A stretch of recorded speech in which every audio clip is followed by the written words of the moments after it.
السلام علیکم، میرے چینل ڈر کہانی میں خوش آمدید۔ امید کرتی ہوں کہ آپ سب خیریت سے ہوں گے۔ آج کی کہانی بھی انتہائی دلچسپ اور سنسنی خیز کہانی ہے، لیکن اس سے پہلے کہ میں کہانی کا آغاز کروں، آپ سے گزارش ہے کہ میرے چینل ڈر کہانی کو لائک کر لیجئے، سبسکرائب کر لیجئے اور بیل آئیکن کو کلک کر لیجئے تاکہ آپ کو میری اس طرح کی خوفناک کہانیاں سننے کو ملتی رہیں۔ اور ہاں، کامنٹ باکس میں اپنی رائے کا اظہار ضرور کیا کیجئے، اس سے مجھے بہت حوصلہ ملتا ہے۔ اور اس کے ساتھ ساتھ آپ میرے فیس بک پیج اور انسٹاگرام پیج کو لائک اور فالو بھی کر سکتے ہیں۔ تو چلیں شروع کرتے ہیں آج کی خوفناک کہانی۔ یہ آدھی رات کا وقت تھا جب مجھے کچھ عجیب سی گھبراہٹ محسوس ہوئی۔ مجھے ایسا لگا جیسے کوئی میرے پاؤں کو چھیڑ رہا ہے۔ مجھے لگا شاید کوئی بلی وغیرہ ہوگی۔ میرے پاؤں کو تھوڑا سا جھٹکا دیا اور دوبارہ سے سائیڈ لے کر سو گیا، لیکن ابھی کچھ ہی وقت گزرا ہوگا کہ دوبارہ سے مجھے اپنے پاؤں پر کچھ محسوس ہوا، اور اس کے ساتھ ساتھ ایسے لگا جیسے میری گردن پر کوئی ہاتھ پھیر رہا ہے، اور ایک عجیب سی آواز سنائی دی جیسے کوئی میرے کان میں آ کر کہہ رہا ہو، خاموش۔ میں نیند کی حالت میں آنکھیں کھولنے کی کوشش کر رہا تھا۔ وہ آواز اب مجھ سے دور ہوتی جا رہی تھی۔ میں بھی نیند ہی کی حالت میں تھا کہ میں نے اندھیرے میں اپنے ہاتھ چلاتے ہوئے قریب میز پر لگا لیمپ روشن کر دیا اور اپنا چشمہ اٹھا کر پہنا، لیکن جیسے ہی میں ذرا ہوش میں آیا تو میں نے دیکھا کہ میرے بیڈ روم کا دروازہ کھلا ہوا ہے اور سامنے کچھ عجیب سے سائے منڈلا رہے ہیں۔ اور جب میں نے مزید غور کیا تو میں نے دیکھا کہ وہ مجھے دوبارہ سے خاموش رہنے کا اشارہ کر رہے ہیں، اور پھر سے مجھے وہی آواز سنائی دی، خاموش۔ میں پریشانی کے عالم میں اٹھا اور ایک دم اٹھ کر کمرے کی لائٹ جلا دی۔ مجھے ایسا محسوس ہو رہا تھا جیسے سامنے کسی بہت ہی بڑے کالے رنگ کے سائے کو دیکھ رہا ہوں، کیونکہ سامنے کھڑی چیز بالکل بے جان سی ایک بت کی طرح کھڑی تھی۔ یہ سیاہ رنگ کے بڑے سے سائے تھے جن کے چہرے نظر نہیں آ رہے تھے۔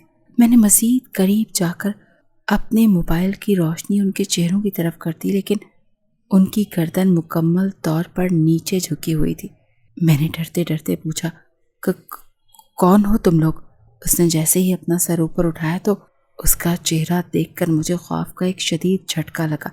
جگہ جگہ سے اس کا چہرہ زخمی تھا، ہڈیاں نظر آ رہی تھی، جلد ادھڑی ہوئی تھی۔ میں بہت زیادہ خوفزدہ ہو گیا۔ اس کا چہرہ مکمل طور پر بگڑ کر بہت خوفناک ہو چکا تھا۔ سر پر بال ہی نہیں دکھائی دے رہے تھے، چہرے میں چھوٹی چھوٹی تاریں دھسی ہوئی تھی جیسے پورے جسم پر کسی نے ٹانکے لگا دیے ہوں۔ جانوروں جیسی بڑی بڑی آنکھیں تھیں، خون کی طرح لال، اور اس نے دوبارہ سے میری طرف اشارہ کرتے ہوئے کہا، خاموش۔ میں بہت زیادہ خوفزدہ ہو گیا تھا۔ ایک دم چیخ پڑا تو میری بیوی جو کہ میرے ساتھ ہی سوئی ہوئی تھی ایک دم اٹھ گئی۔ نگہت نے مجھے ایک دم کہا، آپ دروازے میں کھڑے کیا کر رہے ہیں؟ میں ڈر کر بستر پر آ گیا۔ میں نے اسے ساری بات بتائی تو وہ زوروں سے ہنسنے لگ گئی۔ میں نے اسے کہا، میری خوف سے جان جا رہی ہے اور تم ہنس رہی ہو؟ اس نے ہنستے ہوئے کہا، کیونکہ آپ نے خواب دیکھا ہے اور نیند میں اٹھ کر دروازے تک بھی پہنچ گئے۔ خواب؟ نہیں، یہ خواب نہیں تھا، یہ بالکل حقیقت ہے۔ دیکھو نگہت، میں اس جگہ پر کیسے آیا؟ وہاں پیچھے میرا موبائل گرا پڑا ہے، اور دیکھو میں نے لیمپ بھی روشن کیا ہے۔ بیڈ کے سرہانے کے پاس پڑے میز پر جلتے ہوئے لیمپ کی طرف اشارہ کرتے ہوئے میں نے نگہت کو اپنی بات کی صداقت کے بارے میں بتایا، لیکن سامنے کا منظر دیکھ کر میری بات ادھوری رہ گئی۔ سامنے بیڈ پر نازش آرام سے گہری نیند سوئی ہوئی تھی، اور ساتھ میں بھی سویا ہوا تھا۔ دیکھا نا، میں آپ کو کہہ تو رہی ہوں کہ آپ خواب دیکھ رہے ہیں۔ وہ دیکھیں، ہم دونوں تو آرام سے سو رہے ہیں۔ ابھی میں کچھ سمجھ ہی نہیں پایا تھا کہ نگہت کے چہرے کے تاثرات بدل گئے اور وہ میرے پیچھے کچھ دیکھ کر چیخی اور یکدم دھواں بن کر غائب ہو گئی۔ میں جانتا تھا کہ میرے پیچھے کیا ہے، لیکن میں دوبارہ اس بھیانک چہرے کو خواب میں بھی نہیں دیکھنا چاہتا تھا۔ میں اس خواب سے نکلنا چاہتا تھا کہ میرے ساتھ کیا ہو رہا تھا۔ کیا یہ خواب ہے یا حقیقت؟ ابھی میں یہ سب کچھ سوچ ہی رہا تھا کہ مجھے وہی سنسناہٹ اور خاموشی کی آواز دوبارہ محسوس ہوئی، اور پھر کسی نے میرے کان کے بہت قریب آ کر کہا، خاموش۔ اور میں نے لپک کر بیڈ پر سوئے ہوئے اپنی حقیقی کردار کو زور سے جھنجھوڑا، اور میں ایک چیخ کے ساتھ ہڑبڑا کر اپنی جگہ پر اٹھ بیٹھا۔ میں ایسے ہانپ رہا تھا جیسے ابھی ابھی موت کے منہ سے واپس آ رہا ہوں۔ میں نے کمرے میں چاروں طرف دیکھا لیکن سب کچھ ٹھیک تھا۔ میری بیوی نگہت بھی میرے پاس سو رہی تھی۔ ایسے خوابوں کا آنا کیا کوئی بیماری ہے؟ کیا میں بیمار ہو گیا ہوں؟ مجھے کچھ سمجھ میں نہیں آ رہا تھا۔ خواب تمام عمر ایسے ہی میرا پیچھا کرتے رہیں گے کیا، یا کبھی میری ان سے جان بھی چھوٹے گی؟ ابھی میں یہ سب باتیں سوچ ہی رہا تھا کہ نگہت جو میرے پاس گہری نیند سوئی ہوئی تھی اچانک سے سسکیاں لے کر رونا شروع ہو گئی۔ مجھے اندازہ ہو گیا کہ وہ بھی کوئی ڈراونا خواب دیکھ رہی ہے، تو میں اس کو اٹھانے لگا۔ وہ ایک دم اٹھ گئی اور بہت زیادہ ڈری ہوئی تھی۔ نگہت بتاتے ہوئے رو پڑی کہ اس کی حالت سے لگ رہا تھا کہ اس نے بہت ہی زیادہ ڈراونا خواب دیکھا ہے۔ اس نے بتایا کہ ایک عجیب شکل و صورت کا کچھ آدمی نما شخص تھا جو بالکل آپ کے پیچھے تھا، اور پھر جیسے ہی اس نے میں سمجھ چکا تھا ہم دونوں نے ایک ہی وقت میں ایک ہی خواب دیکھا ہے۔ میں نے نگہت کو مزید کچھ بتانے سے روکا اور اسے دوبارہ سونے کا کہا اور خود بھی لیٹ گیا۔ میرے ساتھ بچپن ہی سے یہ مسئلہ تھا۔ مجھے نہ صرف ایسے ڈراونے اور عجیب و غریب قسم کے خواب آتے تھے، بلکہ اکثر جو کچھ میں خواب میں دیکھتا تھا وہ حقیقت ہو بھی جاتا تھا۔ مجھے اب بھی کچھ ایسے طریقے سے یاد ہے کہ وہ رات جب میں 18 سال کا تھا، امی ابو باہر گئے ہوئے تھے، گھر پر میں اور میرا بڑا بھائی اور 2 بہنیں تھیں۔ موسم کی خرابی کی وجہ سے مجھے رات دیر سے نیند آئی۔ سوتے ہی میں حسب معمول خوفناک خوابوں کی دنیا میں پہنچ گیا۔ میں اپنے امی ابو کے ساتھ کسی پہاڑی علاقے میں سفر کر رہا تھا۔ موسم بہت سہانا تھا۔ خواب میں ہلکی ہلکی بارش بھی ہو رہی تھی۔ درختوں اور بعض اوقات بالکل نیچے کھڑی گاڑیاں بالکل بھیگ رہی تھیں۔ سردی کی شدت میں اضافہ ہو رہا تھا اور گاڑی چلتی چلی جا رہی۔ میں نے شیشہ نیچے کر کے ہاتھ باہر کیا۔ بادلوں کو چھوتے ہی ٹھنڈک کا احساس ہوا۔ شیشہ بند کرو، سردی لگ جائے گی، امی کی آواز آئی، لیکن میں زندگی میں پہلی مرتبہ اپنے خوابوں کی دنیا کو حقیقت میں دیکھ رہا تھا۔ میں اسے محسوس کرنا چاہتا تھا۔ میں نے دوبارہ ہاتھ باہر کیا، لیکن اب کی بار مجھے ہاتھ پر ہلکی سی چبھن محسوس ہوئی، جیسے کسی چیونٹی نے مجھے کاٹا ہو۔ میں نے ہاتھ کھڑکی کے اندر کر لیا۔ میں نے اس خوبصورت منظر کو اپنی آنکھوں میں قید کرنے کے لیے موبائل نکالا، کیمرہ کھولا اور ویڈیو سٹارٹ کی تو موبائل کی فلیش کی روشنی میں جیسے ہی بھیگے ہوئے ہاتھ کو دیکھا تو موبائل میرے دوسرے ہاتھ سے سیٹ کے نیچے گر گیا۔ کیا ہوا بیٹا؟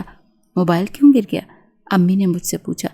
میں اتنا زیادہ پزل ہو چکا تھا کہ امی مجھ سے بار بار پوچھے جا رہی تھی کہ کیا ہو گیا ہے، تم پریشان کیوں لگ رہے ہو؟ لیکن میں بتا ہی نہیں پا رہا تھا۔ کچھ نہیں امی، بس اچانک موبائل ہاتھ سے گر گیا۔ میں نے بڑی مشکل سے امی کو جواب دیا۔ میں نے جھک کر سیٹ کے نیچے پڑا اپنا موبائل اٹھایا اور امی سے نظریں بچاتے ہوئے کانپتے ہوئے ہاتھوں کے ساتھ دوبارہ اپنے اس بھیگے ہوئے ہاتھ پر موبائل کی روشنی ڈالی، تو جیسے میرا وہ ہاتھ خون سے تر تھا اور خون کے قطرے اس روانی کے ساتھ ہاتھ سے ٹپک رہے تھے۔ نہیں، یہ میرا ضرور وہم ہے۔ آخر بادلوں کو چھونے سے ہاتھ میں خون تھوڑی آ جاتا ہے۔ ڈراونے خوابوں نے مجھے ایک عجیب نفسیاتی مسئلے میں ڈال دیا تھا۔ یہ سب کچھ آخر میرے ساتھ ہی کیوں ہو رہا تھا؟ میں یہ سب باتیں ابھی بھی سوچ رہا تھا کہ اچانک سارے بادل یکدم غائب ہو گئے۔ موسم صاف ہو گیا۔ جانداروں کے بولنے کی آوازیں آنے لگی۔ میں چاند کی روشنی میں اپنے ہاتھ کو ایک نظر پھر دیکھا تو میرا خون آلود ہاتھ اسی وحشت سے خون گرا رہا تھا۔ ایک زوردار جھٹکے کے ساتھ گاڑی رکی کیونکہ آگے ٹریفک جام تھی۔ میں نے دوبارہ اوپر پہاڑی کی جانب دیکھا تو چاند کی روشنی میں سب کچھ بہت خوبصورت لگ رہا تھا، لیکن میں اپنے ہاتھ سے گرتے ہوئے خون کو چند لمحوں کے لیے بھول جانا چاہتا تھا، اس دلکش منظر کو دیکھنا چاہتا تھا۔ لیکن اچانک ہی وہاں پر کھڑی گاڑیوں پر پہاڑ کے بڑے بڑے پتھر گرنا شروع ہو گئے۔ یہ منظر دیکھ کر وہاں پر موجود لوگوں کی چیخو پکار شروع ہو گئی۔ ایک کوہرام برپا ہو گیا۔ آج چاروں اطراف سے ہمیں صرف اور صرف موت دکھائی دے رہی تھی۔ اوپر آسمان سے باتیں کرتے پہاڑ گر رہے تھے، نیچے کھائی موت کی صورت میں منہ کھولے ہماری منتظر تھی، اور اسی افراتفری کے عالم میں لوگ اپنی جان بچانے کی خاطر گاڑیوں سے نکل کر بھاگنا شروع ہو گئے تھے۔ اسی دوران سڑک کے اندر ایک اتنی بڑی دراڑ پیدا ہوئی کہ وہاں پر کھڑی پوری کی پوری بس جس سے لوگ نکلنے کی کوشش کر رہے تھے نیچے کھائی میں جا گری۔ میں پہلے ہی بہت پریشان تھا۔ یہ منظر دیکھ کر میرا دماغ مکمل طور پر معاف ہو گیا اور مجھے کچھ سمجھ نہیں آ رہا تھا کہ یہ کیا ہو رہا ہے۔ اس دوران میری نظر امی پر پڑی جو نہ جانے کب سے مجھے جھنجھوڑے جا رہی تھی۔ اسی وقت اوپر سے گرتا ہوا ایک بہت بڑا سا پتھر شدید دھماکے کے ساتھ ہماری گاڑی کو اپنے ساتھ ہزاروں لاکھوں فیٹ نیچے کھائی میں لے گیا، جس کے ساتھ ہی میں نے خود کو بھوکے جانوروں کی طرح ہانپتے ہوئے تن تنہا ایک قبرستان میں پایا۔ میرا دل بہت تیزی کے ساتھ دھڑک رہا تھا، ارد گرد بہت سناٹا تھا۔ میں وہاں سے اٹھ کر جانے لگا کہ پیچھے سے مجھے کچھ آواز آئی، جیسے کوئی جانور ہڈیاں کھا رہا ہو۔ میں نے مڑ کر پیچھے دیکھا تو ایک قبر کے پاس بیٹھے ہوئے مجھے کسی انسان کی پیٹھ نظر آئی، اور ہڈیوں کو کھانے والی آواز بھی وہیں سے آ رہی تھی۔ میں چند لمحوں کے لیے ساکت رہ گیا، پھر دل میں مختلف کلمات کا ورد شروع کرتے ہوئے بوجھل قدموں کے ساتھ چلتے ہوئے اس شخص کے بالکل قریب پہنچ گیا۔ میں اتنا زیادہ سہم گیا تھا کہ پتہ نہیں کتنی دیر تک اس کے پیچھے کھڑا رہا۔ بالآخر ہمت کر کے اس کے سامنے آ گیا۔ قبر کھدی ہوئی تھی جس کی مٹی ارد گرد پڑی تھی، اور اس شخص کی گود میں ایک چھوٹے بچے کی لاش تھی جس کے ہاتھ اور پاؤں غائب تھے، اور وہ شخص گردن جھکائے ہاتھ میں اس لاش کے جسم کا کوئی حصہ لیے چبا رہا تھا۔ وہ شخص ہڈی کو چباتے چباتے اچانک رک گیا۔ شاید اسے میری موجودگی کا ادراک ہو گیا تھا، لیکن اس نے گردن ویسے ہی جھکائی ہوئی تھی اور مجھے اس کا چہرہ نظر نہیں آ رہا تھا۔ اس شخص کے ہاتھوں میں دوبارہ تھوڑی سی حرکت ہوئی اور پھر ساکت ہو گیا، اور تھوڑی دیر کے بعد اچانک سر اوپر کر کے میری طرف دیکھا تو اس شخص کو دیکھ کر میں اتنا خوفزدہ ہو گیا کہ الٹے پاؤں بھاگنے لگا۔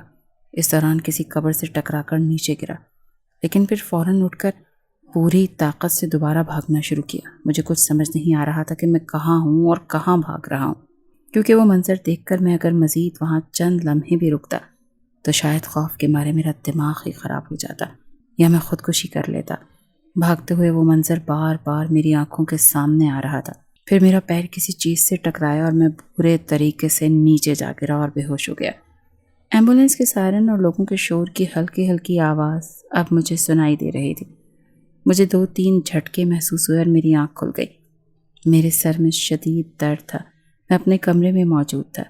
ایمبولینس کے سائرن کی آواز اب واضح طور پر سنائی دے رہی تھی۔ سامنے میری بہن عنایہ کھڑی تھی۔ میں نے جب اسے غور سے دیکھا تو اس کی آنکھوں سے آنسو بہہ رہے تھے۔ کیا ہوا عنایہ؟ رو کیوں رہی ہو؟ وہ امی ابو، یہ بتاتے ہوئے عنایہ زور زور سے رونا شروع ہو گئی، اور میرے ذہن میں رات والا سارا خواب اچانک چلنا شروع ہو گیا، اور مجھے اندازہ ہو گیا کہ کوئی بہت بڑا حادثہ ہوا ہے، کیونکہ میرے خواب اکثر حقیقت بن جاتے ہیں۔ میں اٹھ کر بھاگتا ہوا باہر گیا تو باہر پولیس اور ایمبولینس کی گاڑیاں کھڑی تھیں، اور میرے بڑے بھائی پولیس والوں سے بات کر رہے تھے۔ میں بھائی کی طرف جانے لگا جو پولیس والے کو بتا رہے تھے کہ دونوں لاشوں کی حالت بہت بگڑی ہوئی ہے، آپ کو خود مردہ خانے چل کر لاشوں کی شناخت کرنی پڑے گی۔ یہ سن کر میرے پیروں کے نیچے سے زمین نکل گئی تھی۔ تقریباً 1 گھنٹے کے بعد ہم مردہ خانے پہنچ چکے تھے۔ میرا بڑا بھائی دراز کے اندر جھانک کر دیکھنے لگا، اور پھر ایک دم سے 2 قدم پیچھے ہٹ گیا اور روتے ہوئے چیخ کر بولا، نہیں نہیں، یہ ہمارے امی ابو نہیں ہیں۔ میں بھاگ کر گیا اور دونوں درازوں کے اندر دیکھا اور روتے ہوئے خدا کا شکر ادا کیا کیونکہ وہ ہمارے والدین نہیں تھے۔ اسی دوران پولیس انسپکٹر کے وائرلیس فون پر کسی تھانے سے اطلاع آئی کہ ایک ہسپتال میں رات ایک ایکسیڈنٹ کا کیس آیا ہے۔ زخمی ہونے والے میاں بیوی ہیں، اور جب ان کے نام بتائے گئے تو میں بھائی کے گلے لگ کر رونا شروع ہو گیا، کیونکہ وہ زخمی ہمارے امی ابو تھے اور اب خطرے سے باہر تھے، اور میرے امی ابو چند دنوں کے بعد ٹھیک ہو کر گھر واپس آ گئے۔ میں نے شکر کیا کہ میرا خواب مکمل طور پر سچ نہیں ہوا، لیکن میں بہت حد تک سمجھ گیا تھا کہ ان خوابوں میں اکثر جو ہوتا ہے وہ حقیقت میں بھی ہو ہی جاتا ہے۔ لہٰذا میں اپنے خوابوں سے بہت ڈر رہا تھا، اور یہ رات کو آنے والا خواب، اس کا بھی یقیناً کوئی نہ کوئی مقصد ہوگا۔ میں دل ہی دل میں بہت ڈرا ہوا تھا۔ اس بات کو 1 ہفتہ گزر گیا تھا۔ میں دفتر سے تھکا ہارا گھر واپس پہنچا تو میری بیگم دروازے میں ہی ٹہل رہی تھی۔ میں نے اسے کہا، ارے بابا، کچھ میٹنگز تھیں، اسی وجہ سے دیر ہو گئی تھی۔ آپ کو پتہ ہے ابھی تھوڑی دیر پہلے پولیس آئی تھی۔ پولیس؟ لیکن کیوں؟ سب خیریت تو ہے نا؟ میں پولیس کا نام سنتے ہی ڈر گیا، کیونکہ جب بھی پولیس ہمارے گھر آئے کچھ نہ کچھ انہونی ضرور ہوتی ہے۔ وہ پولیس والے کہہ رہے تھے کہ اس ایریا میں پچھلے کچھ دنوں سے کوئی غیر معمولی مخلوق دیکھی جا رہی ہے، اور کچھ عجیب و غریب قسم کے واقعات بھی رونما ہوئے ہیں۔ وہ تنبیہ کر کے گئے ہیں کہ بغیر ضرورت کے گھر سے باہر مت نکلیں، اور رات کے وقت تو بالکل بھی مت نکلیں۔ مجھے ایک دم اپنا خواب یاد آ گیا۔ اچھا ٹھیک ہے، تم پریشان مت ہو، سب ٹھیک ہو جائے گا۔ میں نے نگہت کو تسلی دی اور خود بھی اندر آ گیا۔ میں نگہت کو اس خواب کی تفصیل بتا کر مزید پریشان نہیں کرنا چاہتا تھا، لیکن مجھے سمجھ آ چکا تھا کہ کچھ بہت ہی خطرناک حادثہ ہونے والا ہے۔ نگہت سو چکی تھی لیکن مجھے نیند ہی نہیں آ رہی تھی۔ ہمیشہ کی طرح مجھے نیند کی گولیاں لینی پڑیں اور وہ لے کر میں لیٹ گیا۔ مجھے پتہ نہیں چلا کہ مجھے کب نیند آ گئی، لیکن جیسے ہی نیند آئی میری دوسری دنیا جو اب میرے لیے ایک تلخ حقیقت بن چکی تھی میری منتظر تھی۔ یہ ویکینڈ تھا اور میں اور میری بیوی کسی دریا پر پکنک منانے کے لیے تیار ہونے لگے۔ ارے بابا، اتنا سارا سامان کیوں ساتھ لے کر چل رہی ہو؟ کون سا ہم نے وہاں پر جھگی بنا کے رہنا شروع کر دینا ہے؟ میں نے نگہت سے کہا تو وہ ہنسنے لگی۔ میں چاہتی ہوں کہ آج کا دن بہت ہی یادگار رہے اور ہم خوب انجوائے کریں۔ میں نے اپنی بیوی کو آج سے پہلے اتنا خوش نہیں دیکھا تھا۔ خیر، میں اس سے لے کر چیزیں گاڑی میں رکھنے لگا۔ 5 منٹ بعد میں سارا سامان سیٹ کر چکا تھا تو میں نے دیکھا کہ نگہت کہیں بھی نظر نہیں آ رہی تھی۔ میں نے سوچا وہ گاڑی کی طرف ہوگی۔ ادھر گیا تو وہ ادھر بھی نہیں تھی۔ نگہت! میں نے پریشانی کے عالم میں نگہت کو آوازیں دینا شروع کر دی۔ اسی دوران بہت زور سے میرے سر پر کوئی بھاری چیز لگی۔ میں نیچے گر پڑا۔ میری آنکھوں کے سامنے سب کچھ مدھم ہو چکا تھا، لیکن اس کے باوجود بھی میں اپنے حواسوں میں تھا۔ کوئی چل کر میرے سامنے آ گیا۔ میں نے درد سے کراتے ہوئے غور سے جب اس کو دیکھا تو مجھے اپنی آنکھوں پر یقین نہیں آیا، کیونکہ سامنے نگہت کھڑی تھی جس کے ہاتھ میں لوہے کا راڈ تھا، اور اس کے بعد میری آنکھوں کے سامنے مکمل اندھیرا چھا گیا۔ جب مجھے ہوش آیا تو میں نے خود کو ایک بوسیدہ سے کمرے میں پایا جو چاروں اطراف سے بند تھا۔ کمرے میں لگے روشن دان سے مدھم سی روشنی آ رہی تھی۔ میرا سر درد سے پھٹا جا رہا تھا۔ میں زور زور سے چلانا شروع ہو گیا، کوئی ہے؟ مجھے نکالو یہاں سے! چیخ کر جب مجھ میں مزید بولنے کی سکت نہ رہی تو میں چپ ہو گیا، لیکن باہر سے کوئی نہیں آیا، نہ مجھے باہر سے کسی بھی قسم کا کوئی شور سنائی دیا۔ پتہ نہیں یہاں کوئی رہتا بھی ہے کہ نہیں۔ آخر وہ عورت کون تھی اور مجھے نگہت کی طرح کی کیوں لگ رہی تھی؟ کیا وہ نگہت ہی تھی یا وہ سر پر چوٹ لگنے کا اثر تھا؟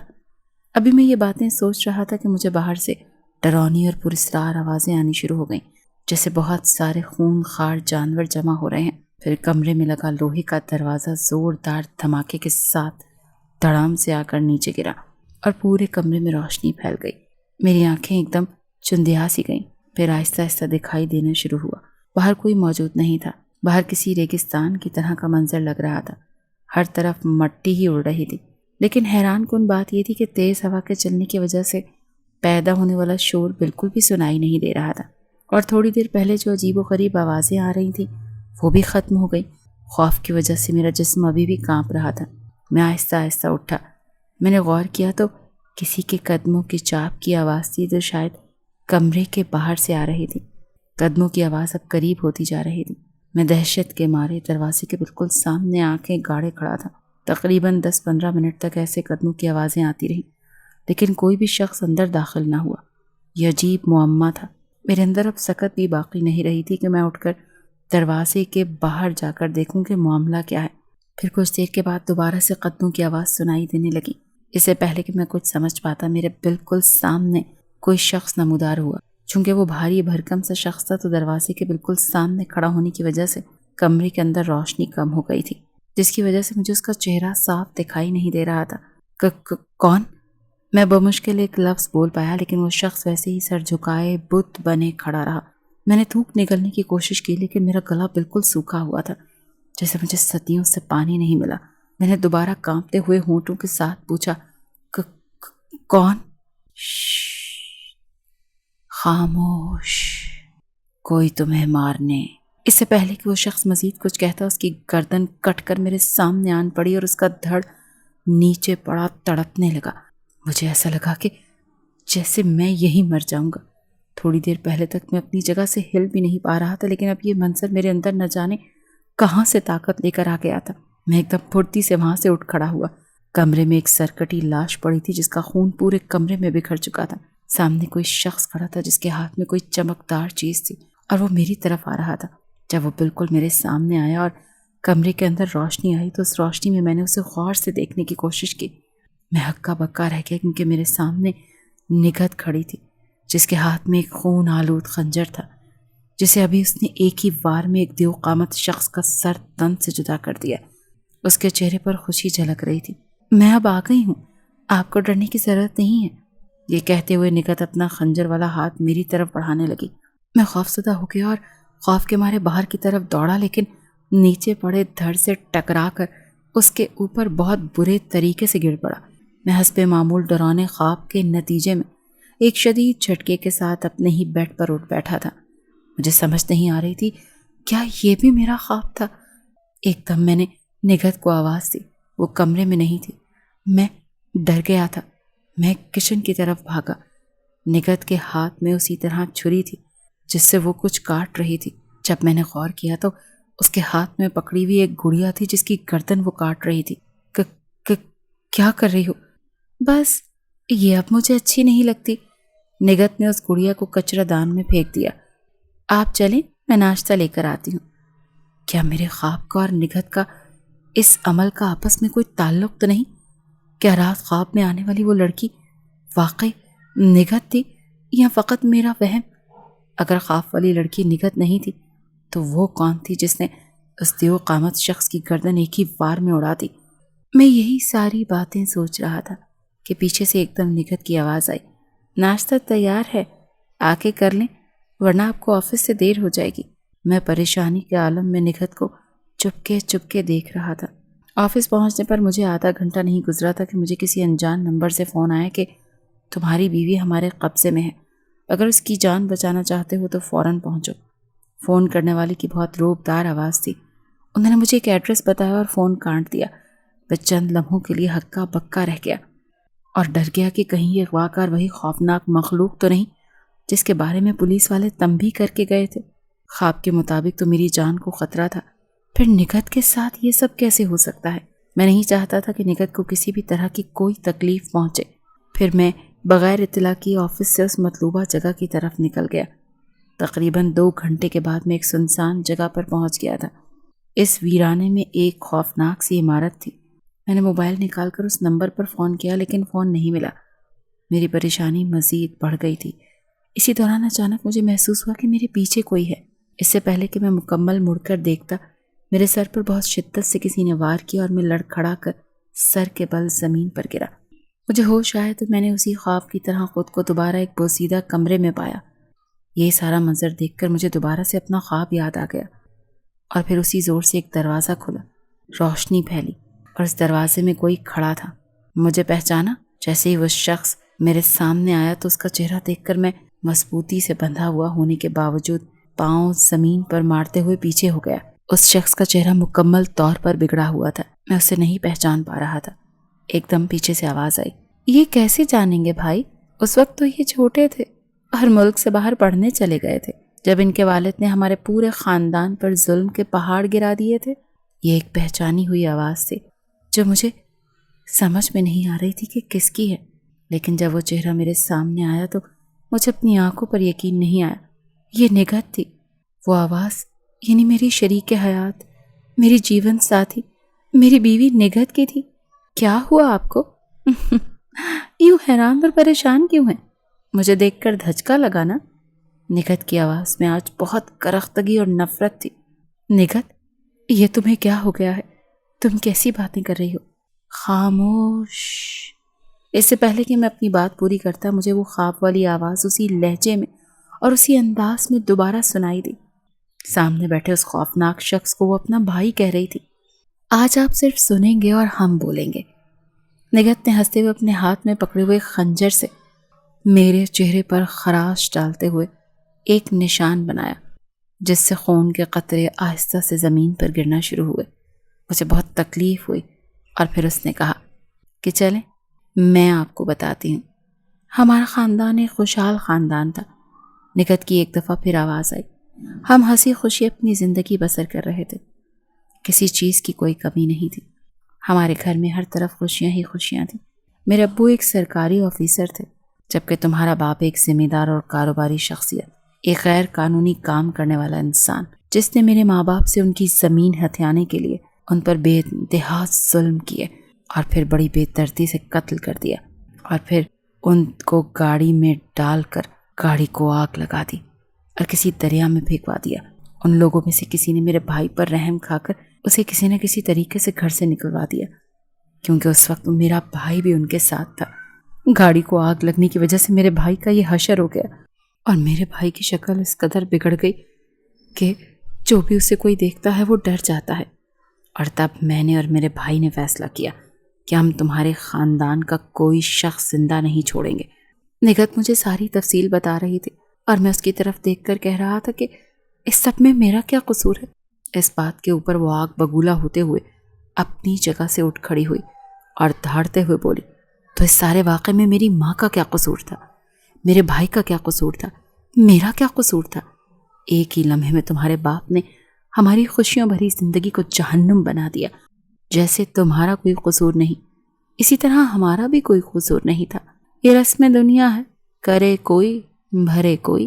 نگہت کے بھائی نے یہ کہتے ہوئے نگہت کے ہاتھ سے خنجر لیا اور ایک زوردار وار سے میری گردن تن سے جدا کر دی، جس کے ساتھ ہی میری گردن ایک کونے میں جا گری اور میرا دھڑ، جس کے ہاتھ پاؤں ابھی تک بندھے ہوئے تھے اور سر کے بغیر پڑا تھا، اور نگہت اور اس کا بھائی دونوں اس کامیابی پر جشن منا رہے تھے، اور میں سائٹ پر ہی صحیح سلامت کھڑا یہ سب کچھ دیکھ رہا تھا۔ اور مجھے ابھی تک یہی لگ رہا تھا کہ یہ سب کچھ ایک خواب ہے اور میں ایک خواب میں ہوں، لیکن اب یہ میری روح تھی جو وہاں موجود تھی، اور اب میں کچھ نہیں کر سکتا تھا۔ آخر کار میرے خواب حقیقت بن گئے، لیکن یہ حقیقت اتنی خوفناک ہوگی میں نہیں جانتا تھا۔